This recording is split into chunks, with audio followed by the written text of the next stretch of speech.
Hi viewers, welcome to Telugu world. ఇండస్ట్రీలో సినిమాలు చేసే ప్రతి ఒక్కరు కూడా హీరోలైనా హీరోయిన్లైనా ఆర్టిస్టులైనా సరే ఆ సినిమా బాగా ఆడింది అంటే మరో ఛాన్స్ కోసం ఎదురు చూడాల్సిన అవసరం లేదు. అదే ఫ్లాప్ అయింది అంటే ఎదురు చూసే పరిస్థితే ఏర్పడుతుంది. ఇలా చాలామంది హీరోయిన్స్ బ్యాక్ టు బ్యాక్ సినిమాలతో హిట్లు కొట్టిన వాళ్ళు, బ్యాక్ టు బ్యాక్ ఫ్లాప్లతో ఆగిపోయిన వాళ్ళు ఉన్నారు. అందులో అందాల భామ పూజ హెగ్డే కూడా ఒకరు. ప్రస్తుతం తనకి బ్యాడ్ టైం నడుస్తుందనే చెప్పుకోవాలి. అయితే ఈ ముద్దుగుమ్మ నటించిన సినిమాలని బాక్స్ ఆఫీస్ వద్ద అన్నీ కూడా బోల్తా పడిపోతున్నాయి. పాన్ ఇండియా రేంజ్లో సినిమాలు చేస్తున్నా కూడా ఈ భామకు మాత్రం హిట్స్ అందలేకపోతున్నాయి. ఇక 2020లో వచ్చిన అలవైకుంఠపురంలో అనే సినిమా తర్వాత పూజ హెగ్డే సరైన హిట్ అందుకోలేకపోయింది. ఆ తర్వాత పూజ చేసిన సినిమాలన్నీ కూడా డిజాస్టర్గా మారిపోయాయి.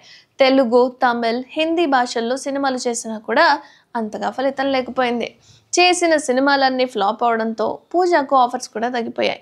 చిన్న గ్యాప్ తీసుకున్న ఈ బ్యూటీ ఇప్పుడు వరుసగా సినిమాలు చేస్తుంది, కానీ హిట్స్ మాత్రం అందుకోలేకపోతుంది.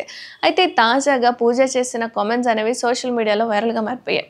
ఓ స్టార్ హీరోతో నటించడానికి తాను ఎప్పుడూ కూడా సిద్ధంగా ఉంటానని చెప్పుకొచ్చింది. ఇంతకీ ఆ హీరో ఎవరు ఏంటి అనేది మీరైతే కామెంట్ చేయండి. అయితే పూజ హెగ్డే టాలీవుడ్ టాప్ హీరోలందరి సరసన నటించింది. మహేష్ బాబుతో మహర్షి, ప్రభాస్తో రాధేశ్యామ్, రామ్ చరణ్తో ఆచార్య, ఎన్టీఆర్ సరసన అరవింద సమేత, అల్లు అర్జున్తో అలవైకుంఠపురంలో సినిమాలు చేసి అందరినీ మెప్పించేస్తుంది. అలాగే తమిళ్లో ఉన్న స్టార్ హీరోలతో, అదేవిధంగా బాలీవుడ్లో ఉన్న బడా హీరోలతో అందరితో కలిసి నటించింది పూజ. అయితే తాను ప్రభాస్తో నటించడానికి ఎప్పుడూ సిద్ధంగా ఉన్నాను అని అంటోంది. అయితే పూజ హెగ్డే ఓ ఇంటర్వ్యూలో మాట్లాడుతూ తనకు ప్రభాస్ అంటే ఇష్టమని, రాజమౌళి తెరకెక్కించిన బాహుబలి సినిమా అంటే తనకు చాలా ఇష్టమని అంటుంది.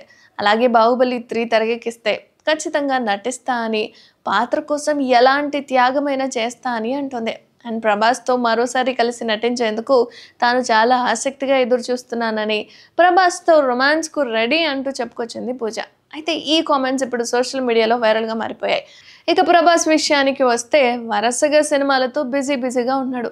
చూడాలి మరి బాహుబలి 3 అయినా, ప్రభాస్తో మరే సినిమా అవకాశం వచ్చినా సరే పూజ హెగ్డే సిద్ధంగా ఉన్నాను అంటోంది. ఏ విధంగా ఉంటుందో చూడాలి మరి.